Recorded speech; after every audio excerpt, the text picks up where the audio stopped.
దేవునికి స్తోత్రం. హల్లెలూయా. Praise the lord. ప్రభు పరిశుద్ధ నామానికి మహిమ కలుగును గాక. క్రీస్తునందు ప్రియులారా, దేవుడు తన మహాకృపను బట్టి మనకు నూతన ఉదయకాల సమయంలో వైకునే రీతిగా ఆయన పాద సముఖములో ఆయన నామాన్ని స్తుతించగలిగే చక్కటి ధన్యత అవకాశం మనందరికీ అనుగ్రహించిన విధానాన్ని బట్టి ఆయన పరిశుద్ధ విలువైన ఘననామానికి మహిమ ఘనత ప్రభావం కలుగును గాక. క్రీస్తునందు ప్రియులు, దైవజనులు, స్నేహితులు, విశ్వాసులు, సహోదరులు ఈ కార్యక్రమాన్ని వీక్షిస్తున్న ఆత్మీయ జనాంగం అంతటికి మన రక్షకుడైన యేసుక్రీస్తు వారి ఉన్నత నామంలో ఉదయకాలపు శుభములు మరియు వందనాలు తెలియజేస్తాను. మీరంతా బాగున్నారా? చాలా సంతోషం. రండి, ఈ దినం కూడా మిమ్మల్ని ప్రేమతో ఆహ్వానిస్తున్నాను. అనుదిన అభివృద్ధి ఉదయకాలపు ధ్యానాలు ఉన్నటువంటి ఈ ఆధ్యాత్మిక కార్యక్రమంలో నాతో పాటు పాలిపక్షుల కంటే వాక్యాన్ని ధ్యానించి దైవ ఆశీర్వాదం పొందండి. దగ్గర బైబిల్స్ ఉన్నాయా? మంచిది. తెరిచి చూడండి. లేని పక్షం చదివే మాట విని గ్రహించి వాక్యదానంలో పాలిపక్షుల కంపెనీ మనం చేస్తూ నేటి దిన ధ్యానవాక్యంగా హెబ్రీయులకు రాసిన పత్రిక 12వ అధ్యాయము 7వ వచనం నుండి ఒక మాటను నేను చదివి వినిపిస్తాను. దేవుడు కుమారులుగా మిమ్మల్ని చూచుచున్నాడు. తండ్రి శిక్షింపని కుమారుడెవడు? దేవుడు తన పరిశుద్ధ లేఖన మాట మన కొరకు దీవించబడును కాక. తలవంచి కన్ను మూసుకుందాం. ప్రార్థన. మహాగణుడ, సర్వాధికారి, సర్వశక్తిమంతుడ, స్తోత్రాలు. మహోన్నతమైన నామం బట్టి కృతజ్ఞతలు చెల్లిస్తున్నాం. ఆత్మతో సత్యముతో మిమ్మల్ని ఆరాధించే నీ కృప మేడలు అనుదినము చూపిస్తున్నందుకు స్తోత్రాలు. ఈ ఆధ్యాత్మిక కార్యక్రమంలో అనేక మందిని మెడలు పాలిబాక్సులై వాక్యాన్ని ధ్యానిస్తున్నారు, బలపడుతున్నారు. మరింతగా బలపరచండి, పాలిబాక్సులు చేయండి. మీరే మహిమ పొందండి. యేసు నామమున అడుగుతున్నాను తండ్రి, ఆమేన్. చాలా సందర్భాల్లో చదవబడిన వాక్య భాగంలో తండ్రి తన కుమారుడి పట్ల చేసేటువంటి ఒక క్రమశిక్షణ, తండ్రి తన కుమారునికి లేక కుమార్తెకు చేసినటువంటి సహాయం, ఏ సందర్భంలో ఆయన సహాయపడుతున్నాడు, ఒక చక్కటి శ్రేష్టమైనటువంటి వాగ్దానం ఇక్కడ ఉంది. ఇతర సమయంలో కంటే కూడా, మామూలుగా సంతోషకరంగా ఉండే సమయంలో కంటే కూడా శ్రమల గుండా వెళ్ళేటువంటి సమయంలో మనము దేవుని యొక్క పితృత్వము బాగా అర్థం చేసుకోగలుగుతాం, గ్రహించవచ్చు. నువ్వు సంతోషంగా ఉన్నప్పుడు, ఆనందంగా ఉన్నప్పుడు కంటే, అన్నీ సమృద్ధిగా సకలంగా ఎలాంటి ఇబ్బందులు లేకుండా ఉన్నప్పుడు కంటే కూడా నువ్వు శ్రమల గుండా ప్రయాణం చేసినప్పుడు తండ్రి అయినటువంటి దేవుని పుత్రత్వాన్ని గ్రహించడానికి అవకాశం ఉంది. ఎందుకంటే తండ్రి అయినటువంటి దేవునికి ఒక కుమారుడు ఉన్నాడు. ఆయన పాపం మెరుగని వాడు. కానీ ఈ రోజుల్లో గాయపు మచ్చలు లేని వారు ఒక్కరు కూడా లేరు దేవుని కొరకు. దండనను గూర్చి తెలుపుతున్నటువంటి ఈ అధ్యాయంలో దేవుడు ఆత్మలకు తండ్రి అని పిలువబడుతూ ఉన్నాడు. ఆయనకు ప్రతి ఒక్కరి గురించి అంతా తెలుసు అని దీని అర్థం. కీర్తనకారుడు అంటాడు, మనము నిర్మితమైన రీతి ఆయనకు ముందే తెలుసు అంటాడు. ఆయన మనం మంటివారం అనే విషయాన్ని అక్కడ జ్ఞాపకం చేసుకుంటున్నాడు. తండ్రి తన కుమారుడు ఏ విధంగా జాలిపడతాడో ఆయన యందు భయభక్తులు గల వారి మీద ఆయన జాలిపడతాడని చెప్పి కీర్తనకారుడు అక్కడ వ్యాఖ్యానిస్తున్నాడు. పిల్లలు గమనించండి, దేవుడు మనలను శోధన కష్టాలు కూడా తీసుకెళ్తున్నప్పుడు ఆయన కనికరము చూపు తండ్రి అని ఎరిగి మనలను మనం ఆయనకు అప్పగించుకోవడానికి ఇష్టపడాలి.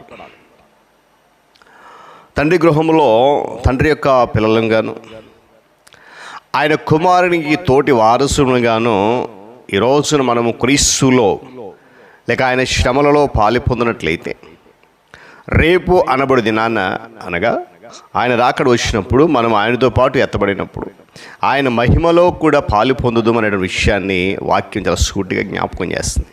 నేను మళ్ళా జ్ఞాపకం చేస్తాను. మనం ఇప్పుడు ఈరోజు క్రీస్తు శ్రమలలో పాలిభాగస్తులం అయితేనే మహిమలో పాలిభాగులు పొందుతాం. ప్రభు యేసుక్రీస్తు ప్రభు అన్నాడు కదా, మీ హృదయాలను కలవరపడకుండా అయ్యి, ఎందుకంటే నా తండ్రి ఇంటి అనేక నివాసాలు ఉన్నాయి, నేను వెళ్తున్నాను, ఆయన అందరికీ సమృద్ధి అయినటువంటి గదులు తయారు చేశాడని చెప్పి దేవుని స్తోత్రం చెప్పాడు. హల్లెలూయా.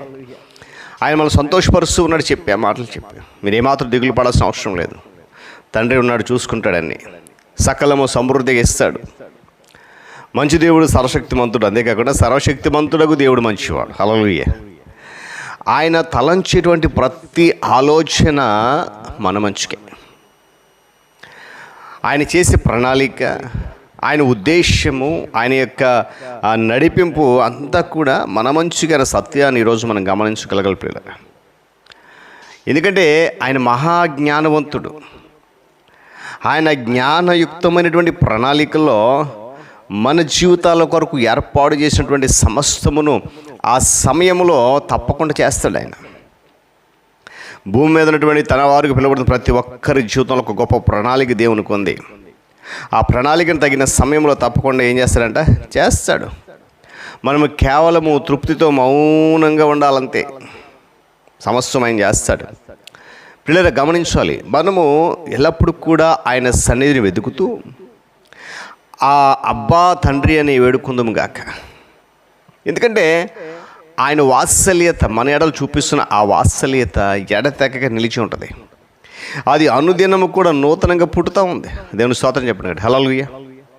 కాబట్టి పిల్లలు గమనించిన ఉదయకాల సమయంలో తండ్రి అయినటువంటి దేవుని హస్తము మనకు కలిగేటువంటి శోధన, ప్రతి శోధన వెనుక ఉంది అని గమనించగలిగినప్పుడు ఆయన మంచి సంకల్పం చొప్పున సమస్తమును సమకూడి జరుగుతున్నామని కూడా తెలుసుకుంటాం. అలా చెప్పనా, దేవుని హస్తము మనకు కలుగు ప్రతి శోధన వెనుక ఉంది అని మనం గమనించగలిగినప్పుడు ఆయన మంచి సంకల్పము చొప్పున సమస్తమును సమకూడి జరుగుతున్నామని మనము తెలుసుకోగలుగుతాం. వీళ్ళు గమనించాలి, ఉదయకాల సమయంలో తండ్రి యొక్క మంచి సంకల్పం ఏంటి అని అంటే, తన కుమారులను తన కుమార్తెలను తన వారుగా పిలువబడుతున్న వారందరినీ కూడా తన కుమారుడైనటువంటి లేక మన రక్షకుడైనటువంటి క్రీస్తు సారూప్యములకి మార్చటమే ఆయన సంకల్పం.